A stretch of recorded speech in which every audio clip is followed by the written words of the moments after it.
बिस्मिल्लाहिर्रहमानिर्रहीम। Welcome to this online lecture. Last lecture में हमने गाइडेड मीडिया स्टडी किया था, डिफरेंट केबल्स देखी थी, जिसके अंदर हमारे पास टेलीफोन लाइन के लिए जो यूज होती है केबल, उसके बारे में स्टडी किया था। कोएक्सियल केबल, ट्विस्टेड पेयर और फाइबर ऑप्टिक्स, जो कि लेटेस्ट फॉर्म है हमारे पास इन तमाम केबल्स में। हमने कल ये भी कर लिया था। सैटेलाइट कम्युनिकेशन तक हमारा कंप्लीट हो चुका है। लास्ट लेक्चर में हमने सैटेलाइट कम्युनिकेशन तक अपना टॉपिक कंप्लीट किए थे, जिसमें हमने माइक्रोवेव ट्रांसमिशन स्टडी किया था और कम्युनिकेशन सैटेलाइट के बारे में देखा था। तो आज हमारा जो टॉपिक है दैट इज कम्युनिकेशन डिवाइसेस। अब ये जो कम्युनिकेशन हो रही होती है कंप्यूटर्स में, डेफिनेटली इसके लिए कुछ डिवाइसेस जो हैं वो इम्पोर्टेंट हैं। स्पेसिफिक डिवाइसेस जो है वो अगर प्रॉपर काम नहीं करेंगे और प्रॉपर जगह पर जहां जो डिवाइसेस यूज होने चाहिए वो वहां यूज नहीं होंगे, तो हमारे पास कम्युनिकेशन प्रॉपर नहीं होगी। अब कम्युनिकेशन डिवाइसेस में किस किस तरह के डिवाइसेस हो सकते हैं? Device that is used in telecommunication system for transmitting data from one location to another is known as communication device. तो हमारे पास कम्युनिकेशन डिवाइस क्या होगा? जो बेसिकली डाटा को सेंड करे और दूसरा इस काबिल करे कि सेंडर से इंफॉर्मेशन ले और रिसीवर को पहुंचा दे। डाटा, इस कम्युनिकेशन डिवाइस ने खुद से कोई डाटा नहीं भेजना, बल्कि इसने किसी सेंडिंग कंप्यूटर से, किसी सेंडिंग डिवाइस से डाटा लेना है और उसके बाद जो भी उसका रिसीवर होगा, जो उसकी डेस्टिनेशन होगी, वहां तक उसको पहुंचा देगा। Commonly used communication devices hub है, स्विच, राउटर एंड गेटवे। अब हम देखेंगे कि हमारे टेक्स्ट में किस हद तक कितनी डिटेल से हमने इन डिवाइसेस को स्टडी करना है। Otherwise network communication is a very vast field. उसके अंदर बहुत ज्यादा जो है, आप इवन के स्पेशलाइजेशन हो सकती हैं नेटवर्क के इस फील्ड के किसी एक एक पार्ट में भी। तो हमने तो बहुत ब्रीफली इसको अंडरस्टैंड करने की कोशिश करेंगे इन डिवाइसेस को। अब देखते हैं सबसे पहले कि हब क्या होता है। Hub is connectivity device used in LAN. अगर आपने अपने पास कोई नेटवर्क क्रिएट करना है तो आपको एक हब चाहिए जिसमें आप एक से ज्यादा कंप्यूटर्स, मिनिमम अगर 2 कंप्यूटर भी हैं, अगर आप यहाँ पर देखेंगे इस फिगर में, तो अगर मिनिमम आपके पास 2 कंप्यूटर भी हैं तो आप उनके साथ आपके कंप्यूटर में भी एक कम्युनिकेशन डिवाइस होना चाहिए। जो आपके कंप्यूटर में कम्युनिकेशन डिवाइस है दैट इज नेटवर्क कार्ड, और वो नेटवर्क कार्ड से केबल जाएगी इस हब के अंदर, और इसी तरह दूसरे कंप्यूटर से भी केबल इस हब के अंदर जाएगी। It connects multiple LAN devices on one network that makes them act together as a single network. अब जितने भी डिवाइसेस इस हब के साथ अटैच्ड हैं, ये सब के सब एक नेटवर्क कहलाएगा। A hub is non intelligent device. अब आप यहाँ पर आके देखेंगे, टेक्निकल डिफरेंस देखेंगे कि हब में, स्विच में, राउटर में, इनमें टेक्निकली क्या डिफरेंस होता है। कि हम एक रफली, हम छोटी क्लासेस के लिए ये तीनों वर्ड अल्टरनेटली यूज कर देते हैं, लेकिन टेक्निकली हर एक डिवाइस का एक अपना पर्पस है और हमें डिसाइड करना होता है एज ए नेटवर्क एडमिनिस्ट्रेटर। कोई नेटवर्क डिजाइन करना है तो हमें देखना होगा कि हमें यहाँ पर कौन सा डिवाइस हमने यूज करना है। तो हब नॉन इंटेलिजेंट डिवाइस है and send the output to all the devices on the network. अब अगर आप इन कंप्यूटर्स को एज्यूम करें कि ये जो कंप्यूटर्स पड़े हुए हैं, ये कंप्यूटर नंबर 1, 2, 3, 4, 5, 6 और 7 है।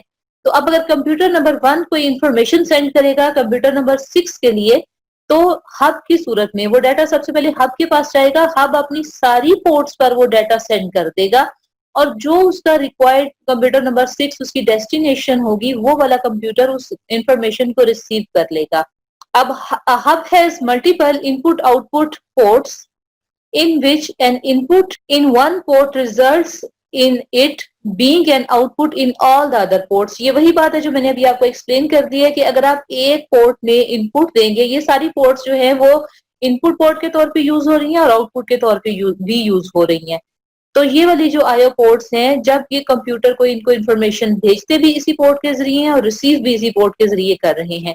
तो एक पोर्ट पर डाटा जाएगा तो वो सारी की सारी पोर्ट्स पे दोबारा से उसको सेंड कर दिया जाएगा। तो जो उसकी डेस्टिनेशन जो कंप्यूटर होगा वो उस डाटा को एक्सेप्ट कर लेगा। तो एक की इनपुट जो है वो बाकी सब के लिए आउटपुट बन जाती है।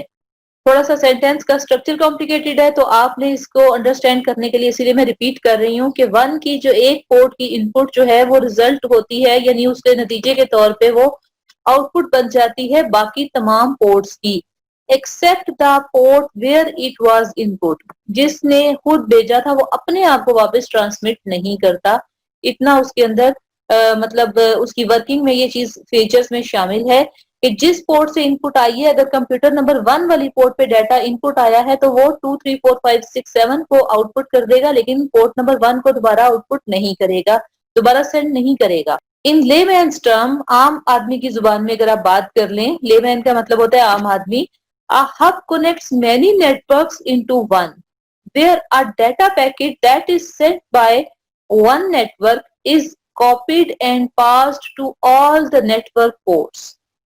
अब इसमें क्या मतलब आम आदमी के लिए क्या इसकी आप एक लेमैन के लिए इसकी क्या इंटरप्रिटेशन हम कर सकते हैं कि इसमें अगर मल्टीपल नेटवर्क्स हैं तो एक नेटवर्क से उसने डाटा लेना है। अगर फर्ज करें कि ये एक कंप्यूटर को आप एक नेटवर्क कह रहे हैं, बेसिकली ये कंप्यूटर और भी डिफरेंट डिवाइसेस के साथ भी कनेक्टेड हो सकता है, तो आप ये एक कंप्यूटर एक नेटवर्क है उससे उसने इंफॉर्मेशन लेनी है और जितने भी नेटवर्क उसके साथ कनेक्टेड हैं उसने उन सारे नेटवर्क्स को इंफॉर्मेशन भेज देनी है अपनी तमाम पोर्ट्स पर, making it so that every port can see the data packet. तो हर पोर्ट के लिए वो डाटा पैकेट्स अवेलेबल हैं, लेकिन वो रिसीव वही वाला डिवाइस करेगा जिसके लिए वो डाटा सेंड किया गया है। एक्चुअली नेटवर्क पर भी डाटा जो है वो दो तरह से सेंड किया हो सकता है। वैसे तो बहुत ज्यादा इसमें कॉम्प्लिकेशंस हैं, डिटेल्स हैं, लेकिन ये भी हो सकता है कि आप फॉर एग्जांपल आप ईमेल करते हैं तो आपकी ईमेल सिर्फ उसी पर्सन को जानी चाहिए जिसको आपने सेंड की है, और किसी को नहीं जानी चाहिए। और इसी लेकिन अगर आपने अपनी कोई वेबसाइट बनाई है, आप अपने कंप्यूटर को आपने सर्वर बनाया है और उसको आप स्विच ऑन करते हैं, उसके जरिए आप चाहते हैं कि मेरी वेबसाइट को लोग देखें, फॉर एग्जाम्पल आपका कंप्यूटर ही उसका सर्वर है वेबसाइट की सूरत में, ऑल्दो क्या हमारा अपना कंप्यूटर सर्वर नहीं होता, वो जिस कंपनी से हम वेब होस्टिंग सर्विस लेते हैं उसके कंप्यूटर पे हमारा डाटा पड़ा होता है। लेकिन फॉर एग्जाम्पल हम ये इसको एज्यूम कर लेते हैं कि अगर हमारा कंप्यूटर ही वो सर्वर है तो हमारे कंप्यूटर की हमारी वेबसाइट सबके लिए अवेलेबल होनी चाहिए। तो इस सूरत में हमने डेस्टिनेशन का कोई एड्रेस नहीं दिया। जो कोई भी उस नेटवर्क हमारे कंप्यूटर के साथ कनेक्ट होना चाहे हम उसको वेलकम करेंगे और अपने डाटा जो है वो उसको उसके साथ शेयर करने के लिए तैयार है। तो इस तरह ये आपके पास हब में इस तरह से कम्युनिकेशन होती है कि एक पोर्ट पर इनपुट जाएगी और बाकी तमाम पोर्ट्स पर आउटपुट चली जाएगी। ये रीजन है जिसकी वजह से हम कहते हैं कि हब के अंदर कोई इंटेलिजेंस नहीं है। उसको जो भी इनपुट मिली उसने सबको ब्रॉडकास्ट कर दी, ऐसी चीज को ब्रॉडकास्ट कहते हैं अमूमन। उसने सबको भेज दिया डाटा, उसने ये नहीं देखा कि ये डाटा किसी खास डेस्टिनेशन के लिए है। अब आ जाते हैं इसके कंपैरिजन में स्विच। अब ये आपको बेहतर समझ में आ जाएगा। Switch is a networking device that performs the same job as the hub but are considered as a more intelligent hub as it gathers information about the data packets it receives and forward it to the only the network that it was intended for। जिसके लिए वो data packet भेजा गया है वो उसी network को या उसी कंप्यूटर को, यानी हम यहाँ पर कंप्यूटर और नेटवर्क के वर्ड्स भी अल्टरनेटली यूज कर सकते हैं, क्योंकि एक पोर्ट पर एक नेटवर्क पूरे का पूरा नेटवर्क भी कनेक्टेड हो सकता है। ये सारे डिवाइसेस थोड़े से कंप्लीट करके मैं इसका आपको मजीद एक्सप्लेन करूंगी। तो वो सारे के सारे नेटवर्क को सारे कंप्यूटर्स को नहीं डाटा भेजेगा जो स्विच है, बल्कि वो सिर्फ और सिर्फ उसी को भेजेगा, उसी डिवाइस को भेजेगा जिसका एड्रेस उसके पास है कि ये इंफॉर्मेशन फलां कंप्यूटर या फलां नेटवर्क के पास जानी चाहिए। A switch inspects data packets as they are received, determines the source and destination device of each packet and forward them appropriately। अब ये काम स्विच किस तरह परफॉर्म करता है, जैसे ही उसको कोई डाटा पैकेट रिसीव होता है किसी कंप्यूटर या नेटवर्क की तरफ से, तो वो पहले उसके सोर्स को देखता है कि इसका सोर्स कौन है, किसने भेजा है। उसके बाद उसने उसकी डेस्टिनेशन को चेक करेगा और ये तमाम कंप्यूटर्स जो हैं ये अपने IP address, internet protocol address होता है, उससे आइडेंटिफाई होते हैं। तो उनके उसकी डेस्टिनेशन को एड्रेस करेगा, चेक करेगा, और उसके बाद हर पैकेट को उसकी डेस्टिनेशन पे अप्रोप्रिएट तरीके से उसको फॉरवर्ड करना शुरू कर देगा। A packet is a basic unit of communication over a computer network. अब पैकेट क्या चीज है बेसिकली कि अगर आप एक फाइल जो है या एक फोटोग्राफ भेजते हैं एक कंप्यूटर से दूसरे कंप्यूटर पर, तो आपको नहीं मालूम कि वो फोटोग्राफ एट वंस चली जाती है दूसरे कंप्यूटर पे, या पहले उस वो फोटोग्राफ जब बाइनरी डाटा में कन्वर्ट होती है तो हो सकता है कि उसके छोटे छोटे 5, 6, 7 पैकेट्स जो हैं वो बाइनरी डाटा के पैकेट्स क्रिएट होंगे।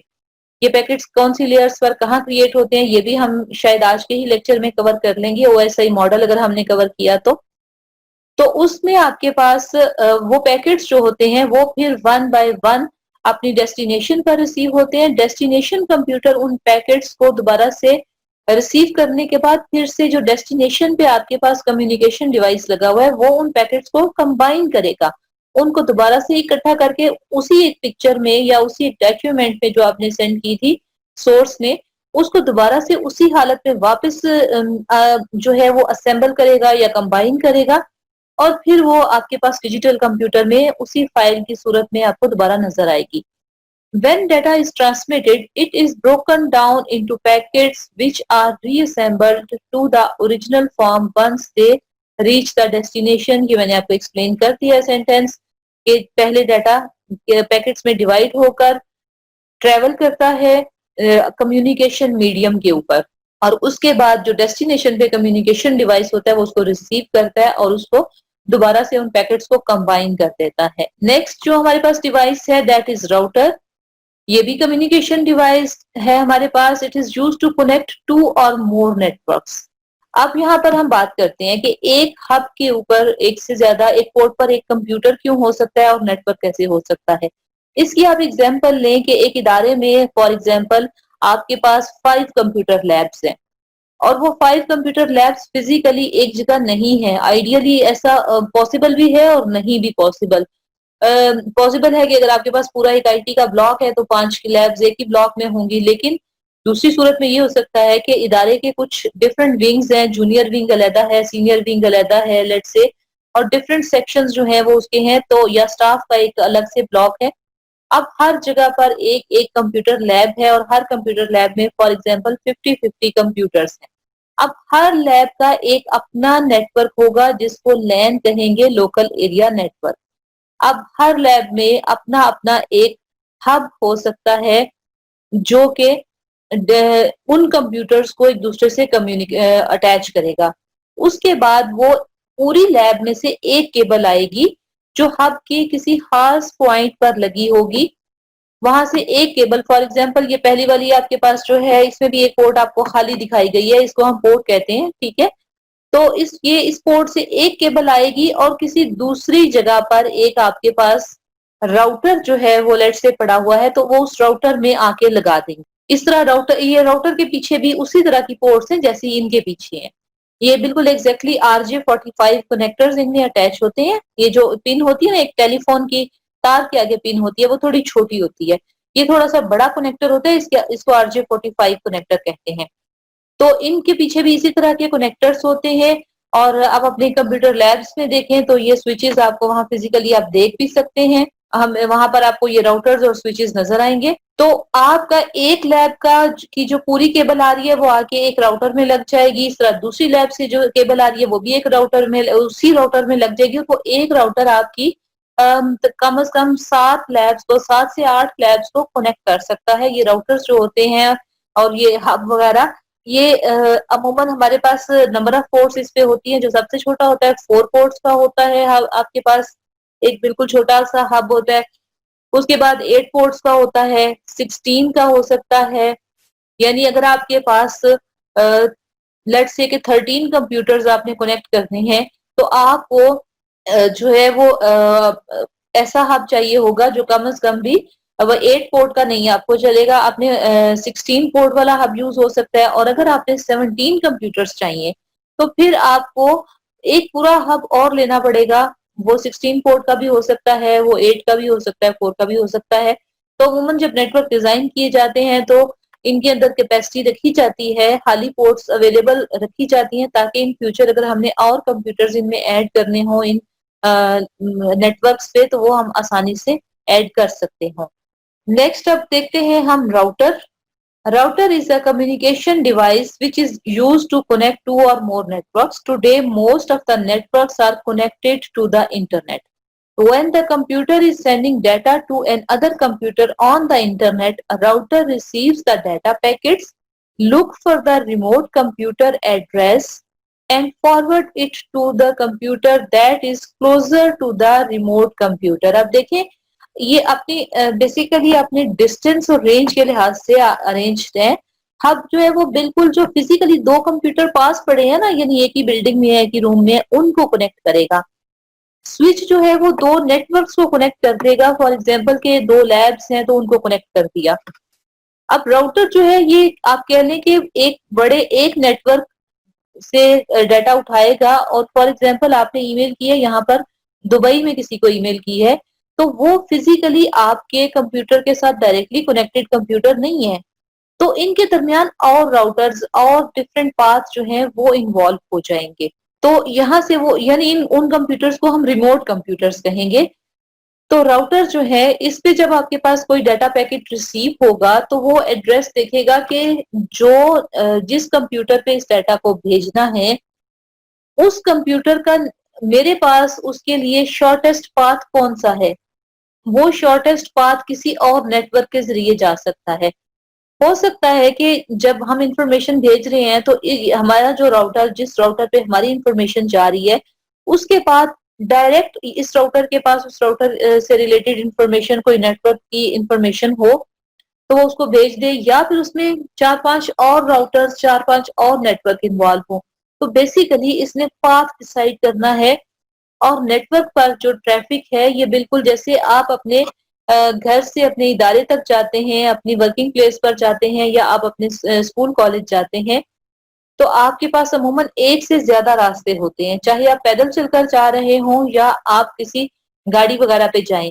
तो एक से ज्यादा रास्ते आप जो हैं वो उनको फॉलो करके अपनी डेस्टिनेशन तक पहुंच सकते हैं। इसी तरह नेटवर्क पर भी जो डाटा ट्रेवल करता है इससे भी एक से ज्यादा पाथ हो सकते हैं और राउटर्स का बेसिकली यही काम होता है कि उसने बेस्ट पाथ को सिलेक्ट करना है।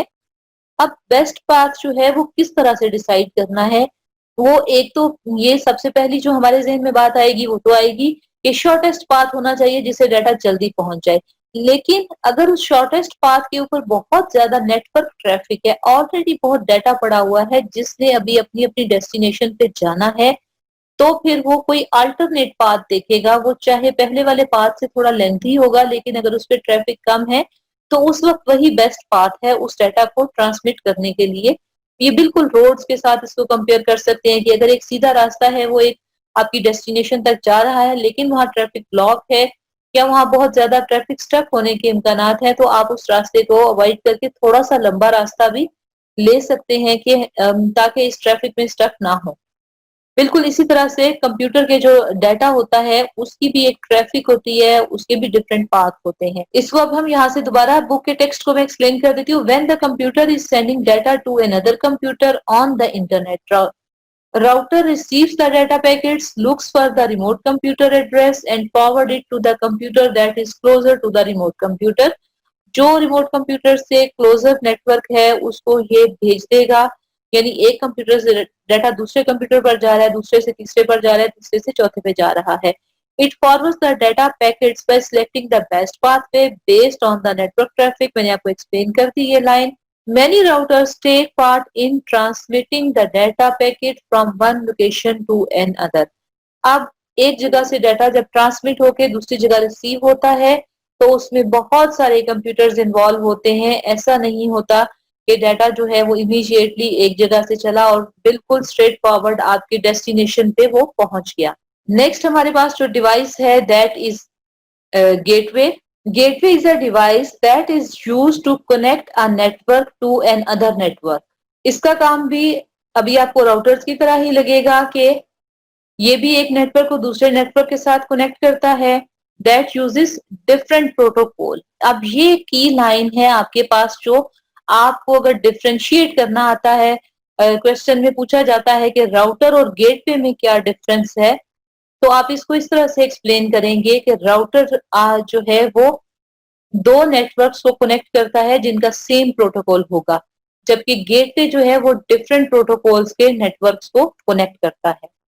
If we have to link different kinds of networks such as network of IBM mainframe computers and a network of PCs, we might have to use a gateway. Gateways change the format of data packets but not the contents of the messages to make it conform to the application program of the remote computer.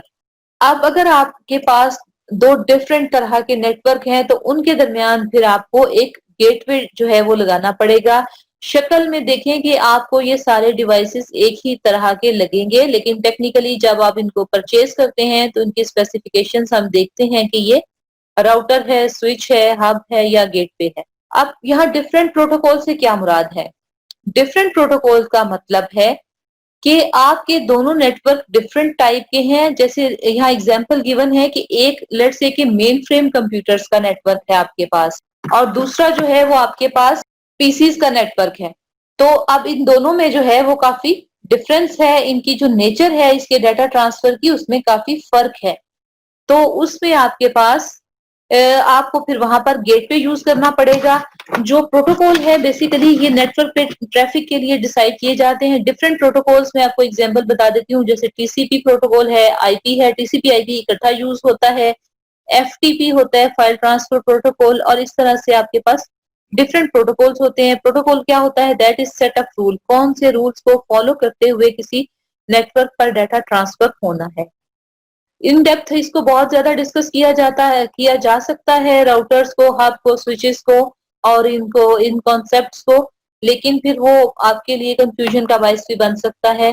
तो आपने जिस level पे exam की preparation करनी है और जितना knowledge आपको होना चाहिए उसके लिए इतनी एक्सप्लेनेशन काफी है। नेटवर्क आर्किटेक्चर, अब नेटवर्क को जब हम डिफरेंट कंप्यूटर्स को हमने कंबाइन करना है, मिलाना है, जोड़ना है, तो हम उसको किस तरीके से उसका आर्किटेक्चर हम डिसाइड करते हैं, हमारा नेटवर्क किस तरह का होना चाहिए। तो उसमें हमारे पास डिफरेंट ऑप्शंस हो सकती हैं कि हमारे कंप्यूटर का नेटवर्क के ऊपर क्या रोल होगा, क्या उसके पास अथॉरिटी होगी। क्योंकि जब भी आप देखें कि अगर ग्रुप ऑफ पीपल हो आपके पास तो उनके भी काम करने के कुछ ना कुछ रूल्स एंड रेगुलेशंस पहले से तय होते हैं। अगर आप सोसाइटी में देखें तो हमारे पास इंसानों के नेटवर्क्स हैं, आपकी कुछ फ्रेंड्स हैं और उसके बाद कुछ उनकी नेक्स्ट आगे फ्रेंड्स होंगी। इस तरह से आपका एक नेटवर्क जो है वो बन जाता है, एक सोशल नेटवर्क कहलाता है। और इसी तरह आपकी फैमिली के अंदर भी एक नेटवर्क होता है। तो फैमिली में भी देखिए कि हर किसी का रोल प्री डिफाइंड है और वो सोशल नॉर्म्स के जरिए प्री डिफाइंड है। एक फैमिली में कोई हेड ऑफ फैमिली होता है, वो घर का कोई भी फर्द हो सकता है, मदर हो सकती है, फादर हो सकते हैं या कोई बड़ा बहन भाई हो सकता है, डिपेंडिंग ऑन द सर्कमस्टेंसेस। तो अब इसी तरह से उनका जो उनके अंदर इंफॉर्मेशन का जो है वो भी एक पूरे का पूरा आप कह लें कि एक पैटर्न फॉलो किया जाता है कि एक जगह एक से दूसरे तक इंफॉर्मेशन जो है वो बाज़ औक़ात डायरेक्टली पहुंचाई जाती है, बाज़ औक़ात इनडायरेक्टली पहुंचाई जाती है। तो इसके डिफरेंट मोड्स हो सकते हैं। इसी तरह जब ये कंप्यूटर्स भी एक दूसरे से कम्युनिकेट करेंगे तो इनके अपने अपने रोल्स डिफाइंड होंगे। क्योंकि ह्यूमन सोसाइटी में ये रोल्स जो हैं वो पहले से प्री डिफाइंड चले आ रहे होते हैं। हर रिलीजन में और रीजन के मुताबिक एक इलाके से दूसरे इलाके में, एक मजहब से दूसरे मजहब से, और इसी तरीके से कुछ सोसाइटी के डिफरेंट पहलू हैं, उनके लिहाज से वो पहले से प्री डिफाइंड रोल्स होते हैं। यहाँ पर हमें हर चीज खुद से बतानी पड़ेगी। अब इसको हम स्टडी करते हैं। Network architecture is the design of communication system. Basically ये कम्युनिकेशन सिस्टम ने किस तरह से अक्कर होना है। एक्चुअली तो ये सारा काम हम नेटवर्क का क्यों कर रहे हैं कि हमने कंप्यूटर्स के दरमियान डाटा ट्रांसफर करना है, इंफॉर्मेशन ट्रांसफर करनी है। It includes hardware devices such as routers and switches. अब आपको ये समझ आ रही होगी कि नेटवर्क कम्युनिकेशन डिवाइसेस क्या होते हैं और वो क्यों हमें चाहिए। केबलिंग चाहिए, केबल्स जाहिर है केबल के जरिए हम इनको कनेक्ट करेंगे एक दूसरे एक डिवाइस को, एक कंप्यूटर को हब या स्विच के साथ कनेक्ट करने के लिए केबल चाहिए होती है। नेटवर्क टोपोलॉजी चाहिए होगी। नेटवर्क टोपोलॉजी क्या है कि फिजिकली इन कंप्यूटर्स को किस तरह कनेक्ट करना है। क्या हर एक कंप्यूटर से केबल हर कंप्यूटर तक जाएगी या हम राउटर पे सारी केबल्स लगा देंगे। इसके अलावा हमारे पास डिफरेंट जो है टोपोलॉजीज होती हैं, उनके मुताबिक जो है वो इनकी लेआउट डिसाइड की जाएगी कि स्टार टोपोलॉजी को फॉलो करना है, बस टोपोलॉजी को करना है, मैश को करना है। मोस्ट प्रोबेबली जो है वो स्टार टोपोलॉजी यूज हो रही होती है। स्टार टोपोलॉजी का मतलब है कि एक आपके पास सेंट्रल डिवाइस होगा और उसके साथ डिफरेंट केबल्स लगी होंगी। उसके अलावा फिजिकल जो है, और आपने जो कम्युनिकेशन के लिए डिवाइसेस कंप्यूटर में यूज करनी है, क्या वो फिजिकल नेटवर्क कार्ड्स हैं या कि आपने वायरलेस कम्युनिकेशन, वायरलेस के जरिए इस कंप्यूटर को, इस नेटवर्क के कंप्यूटर्स को एक दूसरे से कम्युनिकेट करवाना है। Computer network consist of server computers and client computers. जो एक कॉमनली यूज्ड हमारे पास अरेंजमेंट चल रही होती है उसमें एक कंप्यूटर सर्वर कहलाता है और बाकी कंप्यूटर्स उसके क्लाइंट्स होते हैं। ये साथ साथ ये आर्किटेक्चर हमारे पास डिस्कस होते जाएंगे तो मैं इनको मजीद एक्सप्लेन कर दूंगी further. A computer on network that shares resources for other computers to use is called a server computer or simply a server. Shared resources include information, software, printer, plotter, internet connection, hard disk, etc. एक computer, ऐसा computer जो network पर जो अपने सारे resources share करता है वो बेसिकली सर्वर कहलाता है। और client computer on the network that accesses resources that are shared by other computers is known as client computer. तो जो बाकी कंप्यूटर उसकी सर्विसेज, उसके रिसोर्सेज को ले रहे होते हैं वो उसके क्लाइंट्स कहलाते हैं। अब रिसोर्सेज शेयर करने से क्या मुराद है? फॉर एग्जाम्पल एक क्लासरूम की एग्जाम्पल लें तो टीचर जो है वो अपने रिसोर्सेज आपके साथ शेयर कर रहे हैं। वो रिसोर्सेज क्या है? वो इंटेलेक्चुअल रिसोर्सेज हैं, वो नॉलेज की फॉर्म में है। जो उनके पास नॉलेज है वो आपको ट्रांसफर करने की कोशिश करते हैं और आप में से आप उसको एज ए क्लाइंट उस इंफॉर्मेशन को, उन रिसोर्सेज को उनको आप रिसीव करते हैं और उसके बाद उससे बेनिफिट लेते हैं। अगर घर के इन्वायरमेंट में ले तो जो आपके पास लेट्स से आपके जो हेड ऑफ फैमिली हैं वो अपने फाइनेंशियल रिसोर्सेज जो जो वो अर्न करते हैं वो रिसोर्सेज आपके साथ शेयर करते हैं और उसके बाद आप उसको कंज्यूम करते हैं, आप उन रिसोर्सेज से बेनिफिट्स लेते हैं। इसी तरह से सर्वर कंप्यूटर जो है वो, अब यहाँ पर कौन से रिसोर्सेज हैं? कंप्यूटर के पास रिसोर्सेज हैं, उसके पास कुछ डाटा है, उसकी इंफॉर्मेशन है, सॉफ्टवेयर है, प्रिंटर्स, प्लॉटर्स, हार्डवेयर सॉफ्टवेयर की मल्टीपल रिसोर्सेज हो सकते हैं। आप जब इंटरनेट से कनेक्ट होते हैं तो आप देखें कि आपको कुछ इमेजेस चाहिए हो सकती हैं, आपको कोई लेक्चर चाहिए हो सकता है, कोई वीडियो की जरूरत हो सकती है। आप इंटरनेट से कनेक्ट करते हैं तो डेफिनेटली किसी इंफॉर्मेशन के लिए, किसी पर्पज के लिए, या आपने कोई गेम खेलनी है या आपने कोई ईमेल करनी है, तो वो सारी चीजें आपके लिए रिसोर्सेज हैं। वो रिसोर्सेज आपको कोई दूसरा कंप्यूटर प्रोवाइड कर रहा है और वो ऑल अलोन ये रिसोर्सेज आपको प्रोवाइड नहीं कर सकता अनलेस कि वो किसी बड़े नेटवर्क का हिस्सा होगा और उस बड़े नेटवर्क के अंदर बहुत से डिवाइसेज इन्वॉल्व होंगे।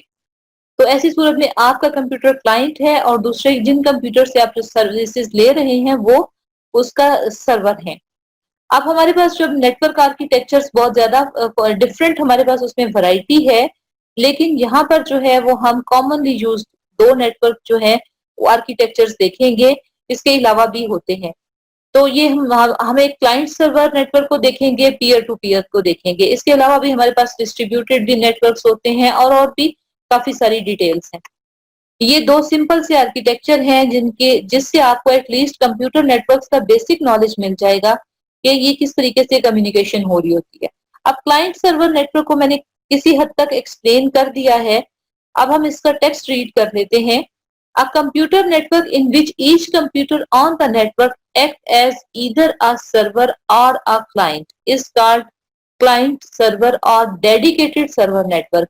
हर कंप्यूटर इसमें, जो भी कंप्यूटर है उसका कोई ना कोई एक प्री डिफाइंड रोल है, या वो सर्वर है या वो क्लाइंट है। अगर उसके पास इनमें से कोई भी रोल नहीं है तो फिर वो नेटवर्क पे कोई भी एक्टिव अपना रोल पार्टिसिपेशन का प्ले नहीं कर रहा, फिर वो उस नेटवर्क का हिस्सा नहीं है। Each server computer on a network is called a dedicated server. अब इसमें एक से ज्यादा सर्वर हो सकते हैं और हर सर्वर जो है वो डेडिकेटेड सर्वर कहला सकता है। Servers are not used as client computers. ये जो सर्वर्स होते हैं इनको हम as a client computer use नहीं कर रहे होते। इस फिगर में आपको गिवन है ये जैसे 3 क्लाइंट्स हैं और एक सर्वर कंप्यूटर है। अब देखें कि ये फिजिकली भी आपके पास इसका जो आर्किटेक्चर आप देखेंगे कि ये स्विच के जरिए कनेक्टेड है एक दूसरे के साथ। ये सारी केबल्स यहाँ से इस स्विच में जा रही हैं और फिर ये स्विच जो है वो सर्वर कंप्यूटर के साथ कनेक्टेड है। The computer at the top of the figure is dedicated server sharing the files and application. The remaining computers in the illustration are clients that access the resources shared by the server. Similarly, the dedicated server network client computer never acts as a similarly in a dedicated server network client computers never act as the server. अब ये एक ऐसा network होता है जिसमें जो client computer है उनको सर्वर की वो फैसिलिटी मतलब सर्वर का रोल नहीं दिया जाता, वो एज ए क्लाइंट ही अपना रोल प्ले करेंगे। इसकी एग्जांपल आप किसी भी एजुकेशनल इंस्टीट्यूशन की, यूनिवर्सिटी की, किसी भी इदारे की लैब देखें तो उसमें एक सर्वर कंप्यूटर होता है जो आमतौर पर स्टूडेंट्स के लिए एक्सेसिबल नहीं होता। उसके ऊपर आपके जो नेटवर्क को मैनेज करने वाले लोग होते हैं, जो टेक्निकल स्टाफ होता है, वो उस कंप्यूटर को यूज करता है, वो उस कंप्यूटर को एक्सेस करता है और वो ही उससे उस कंप्यूटर के जरिए आपको बाकी नेटवर्किंग रिलेटेड सर्विसेज आपके क्लाइंट कंप्यूटर्स पर जो स्टूडेंट्स के लिए रखे जाते हैं उन पर प्रोवाइड करता है। वो सर्विसेज क्या हो सकती हैं? वो आप लोगों की ईमेल आई, आपकी यूनिक आईडी पासवर्ड्स हो सकते हैं, आप लोगों के लिए हर क्लाइंट कंप्यूटर पर इंटरनेट सर्विस हो सकती है। इसके अलावा फॉर एग्जाम्पल किसी एक बैच या किसी एक क्लास के स्टूडेंट्स को सी प्रोग्रामिंग लैंग्वेज चाहिए तो ऐसी पॉसिबिलिटी है कि उनका वो कंप्यूटर जब स्टूडेंट्स अपनी आईडी से उन कंप्यूटर्स पर लॉग इन करें तो उनको सी लैंग्वेज अवेलेबल हो। अगर फॉर एग्जाम्पल कोई छोटी क्लास है जिनको इंटरनेट प्रोवाइड नहीं करना, तो जब वो स्टूडेंट्स अपनी आईडी से लॉग इन हो तो उनको इंटरनेट ना मिले, हालांकि वही क्लाइंट कंप्यूटर पे अगर कोई और स्टूडेंट आके अपनी कोई सीनियर स्टूडेंट आके अपनी आईडी पासवर्ड से लॉग इन हो तो उसी कंप्यूटर पर इंटरनेट अवेलेबल होगा। तो अब देखें कि ये क्या चीज है, ये प्रिविलेजेस हैं, ये परमिशंस हैं, ये रिस्ट्रिक्शंस हैं। कुछ चीजें हम परमिट करेंगे, कुछ चीजें हम रिस्ट्रिक्ट करेंगे। ये सब चीजें नेटवर्किंग के जरिए पॉसिबल होती हैं। Client server network includes one or more computers that are dedicated to acting as the server. अब इसमें एक से ज्यादा सर्वर हो सकते हैं। The servers are optimized to provide quick access to shared network resources. अब ऑप्टिमाइज कैसे किए जाते हैं ये सर्वर्स? इनकी बेस्ट परफॉर्मेंस देने के लिए कोशिश किया जाता है कि जो सर्वर कंप्यूटर है, एक तो ये कि उनके हार्डवेयर स्पेक्स अच्छे हों, बहुत अच्छे। दूसरा ये कि वो जिस पर्पस के लिए वो उनको सर्वर बनाया गया है उसके लिए वो बेस्ट सूटेबल हों। Servers also provide centralized security to ensure that resources are not accessed by unauthorized user. और ये जो मैंने आपको एग्जांपल दी है कि सिर्फ उन्हीं यूजर को वो रिसोर्सेज मिले जिनके लिए वो यूजर ऑथराइज्ड है। एक क्लास जो है, अगर एक ग्रुप ऑफ स्टूडेंट्स उसको फॉर एग्जांपल इंटरनेट की फैसिलिटी मिलनी चाहिए तो उनको मिलनी चाहिए, वो उसके लिए ऑथराइज्ड यूजर है। और दूसरे ग्रुप ऑफ स्टूडेंट्स को अगर फॉर एग्जांपल नहीं मिलनी चाहिए तो वो उसके लिए ऑथराइज्ड नहीं है। उनके इस चीज को मैनेज करना सर्वर कंप्यूटर का काम है। Because the client server approach centralises control of data and other shared resources, one person or group is typically responsible for administrating the network. तो इसमें इसको एडमिनिस्टर करना जो है वो बहुत जरूरी होता है। ये कंप्यूटर्स बहुत कोई काम नहीं कर सकते, नेटवर्क एडमिनिस्ट्रेटर होता है जो कि इसको एडमिनिस्टर करता है इस पूरे टास्क को। अब इसमें एक लाइन मैंने स्किप की है, एक्सप्लेन नहीं की कि एक से ज्यादा डेडिकेटेड सर्वर, एक से ज्यादा सर्वर्स की जरूरत हमें क्यों पेश आती है। उसके लिए आपके पास डिपेंड करता है कि आपके नेटवर्क का वॉल्यूम क्या है। फॉर एग्जाम्पल अगर आपने 500 कंप्यूटर्स का एक नेटवर्क है और आप एक सर्वर के जरिए आप उसको इंटरनेट सर्विस भी प्रोवाइड कर रहे हैं, वही आपका फाइल सर्वर भी है, स्टूडेंट्स का डाटा भी उसके ऊपर पड़ा हुआ है। और फॉर एग्जांपल स्टूडेंट्स के लिए स्पेसिफिक सॉफ्टवेयर चाहिए, कुछ स्टूडेंट्स के लिए डेटाबेस के हैवी सॉफ्टवेयर चाहिए, वो उनका डेटाबेस सर्वर भी है, तो वो कंप्यूटर ओवरलोडेड हो जाएगा। तो ऐसी सूरत में, ऐसे केसेस में हम एक से ज्यादा सर्वर, डेडिकेटेड सर्वर जो है वो बना दिए जाते हैं। एक पूरा सर्वर रूम होता है जिसमें मल्टीपल कंप्यूटर्स होते हैं। किसी एक कंप्यूटर को इंटरनेट सर्विस के लिए मखसूस सर्वर बना दिया जाता है, किसी एक कंप्यूटर को फाइल सर्वर बना दिया जाता है, किसी एक सर्वर को डेटाबेस सर्वर बना देते हैं। और इसी तरह से इनके साथ बैकअप सर्वर भी पड़े होते हैं। उनको जैसे हम एक प्राइमरी डोमेन कंट्रोलर होता है, इसको पीडीसी कहते हैं, और एक बीडीसी होता है बैकअप डोमेन कंट्रोलर। कि ये कंप्यूटर जब चल रहे होते हैं तो इनके पैरेलल कुछ ऐसे कंप्यूटर भी चल रहे होते हैं, ऐसे सर्वर्स भी चल रहे होते हैं जो इनके डाटा का रेगुलर बैकअप लेकर अपने पास रखते हैं। इन केस के इनमें से कोई भी सर्वर किसी भी वजह से, कोई हार्डवेयर का प्रॉब्लम आता है, सॉफ्टवेयर का आता है, कोई सर्वर फेल हो जाता है, तो जो स्टूडेंट्स उसको यूज कर रहे हैं इस कंप्यूटर्स को, क्लाइंट कंप्यूटर्स, चाहे वो एम्प्लॉयज हैं या स्टूडेंट्स हैं, तो उन क्लाइंट कंप्यूटर्स को पता भी नहीं चलेगा कि वो जिस सर्वर के साथ कनेक्टेड थे वो सर्वर चेंज हो गया। यानी वो उसी तरीके से कनेक्टेड रहेंगे और अपनी सर्विसेज उसी तरीके से उस सर्वर की सर्विसेज यूज करते रहेंगे जैसे वो पहले यूज कर रहे थे।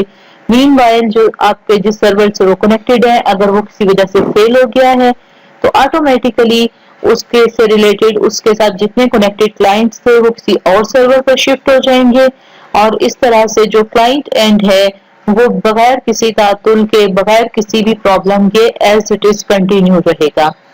तो ये हमारे पास एक अप्रोच है क्लाइंट सर्वर, फायदा है हमारे पास क्लाइंट सर्वर एनवायरनमेंट का। इस लेक्चर का टाइम कंप्लीट हो रहा है। इससे नेक्स्ट इस टॉपिक को हम कंटिन्यू करेंगे इससे अगले लेक्चर में। Thank you so much.